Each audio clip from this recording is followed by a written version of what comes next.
เอากระแส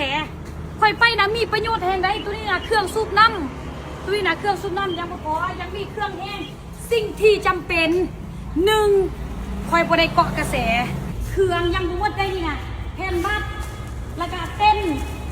มายุมะยะนี่ยังบ่ได้หมดเทื่อหนึ่งค่อยบ่ได้เกาะกระแสสองค่อยเนี่ยนะช่วยเรืออย่างเต็มที่และเต็มใจสามโมเมนต์ว่าค่อยไปฮอดบอลปุ๊บแม่นค่อยสิไปอาดคลิปโวยวายบ่ผู้เดียวซัฟเฟอร์รถกับยูค่อยน่าจะเป็นผู้ขับรถผู้เดียวไปมาสยามบุรีหาเวียงจันทน์และค่อยน่ะบ่ได้หิวซอกหิวแซงหยังค่อยก็อยู่แบบนี้แหละค่อยอยากไปช่วยเหลือก็ช่วยเหลือส่วนว่าให้มอบให้หน่วยงานน่ะหน่วยงานเขาเจ้าก็อยู่ส่วนหน่วยงานเขาเจ้าก็ช่วยเหลือตามเขาเจ้าส่วนเฮาเป็นอาหารแห้งเป็นสิ่งที่จำเป็นบ่ว่าที่เขาเจ้าสิเหลือเขาเจ้าสิบ่กินเขาเขาเจ้าก็ต้องกินเขาแม่นบ่แม่นอันนี้นะเฮาเต็มใจสวยและค่อยบ่ได้หิวแสงสองอย่าให้มีครั้งที่สองที่สามที่สี่ห้าหกเจ็ดแปดอยู่ซื่อๆรถ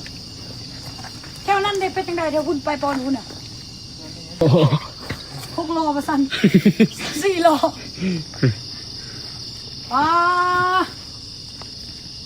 แถวนั้นเป็นจังได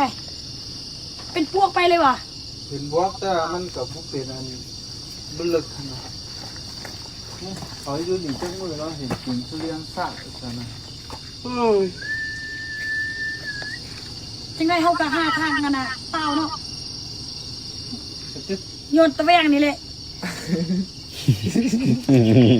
ค่อยย่านมันสิค่าอยู่นี่นะนี่นะ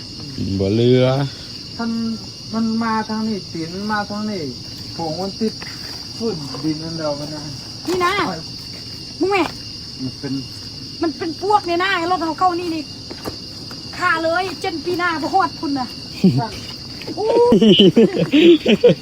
มาซื้ออะไรเฮลิคอปเตอร์น่ะเขาจะซื้อเฮลิคอปเตอร์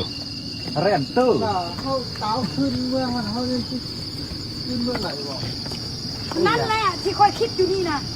เส้นทางอะนะเข้าทำที่กระเจ้าข้านับอันนั้นนี่แหละโบเป็นอย่างแบบดีใจแหงอันนี้แมนเสื้อไอปอนเด้อเสื้อพี่ปอนน่ะสวยมาก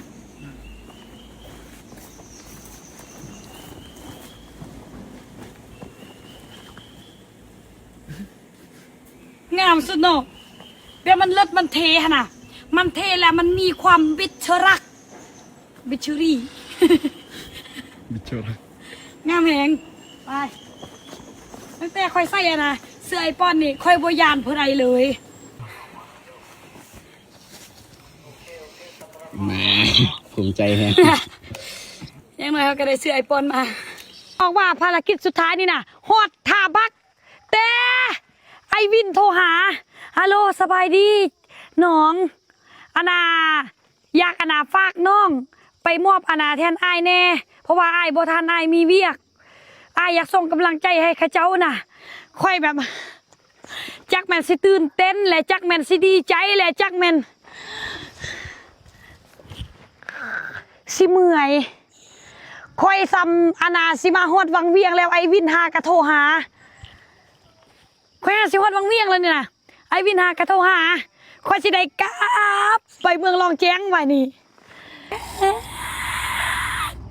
แต่บอกเป็นอย่างเพื่อไอวินคนรอเฮาเฮ็ดได้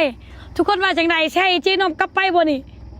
ใช่ให้กลับไปนี่ให้เจนอมแบบนอนเนี่ยซะบุมีบนนอนได้มื้อนี้นะนอนรถเอาเพราะว่าเดี๋ยวนี้นะสิฮอดวังเวียงแล้วนี่นะฮอดท่าบักแล้วนี่นะบักจนออกปะแล้วฮอดท่าบักแล้วแต่ไอวินโทรหาแม่นผ่านเป็นจังใดเมื่อยสิให้แต่เจนอมขับรถ3 มื้อ3 คืนนี่บ่ได้เลยแม่นควรเบาแม่นแบบนั้นอยู่แล้วควรเบาแต่ต้นแล้วแม่นนะ รู้สึกว่าเมื่อยแต่ก็สู้ครับผม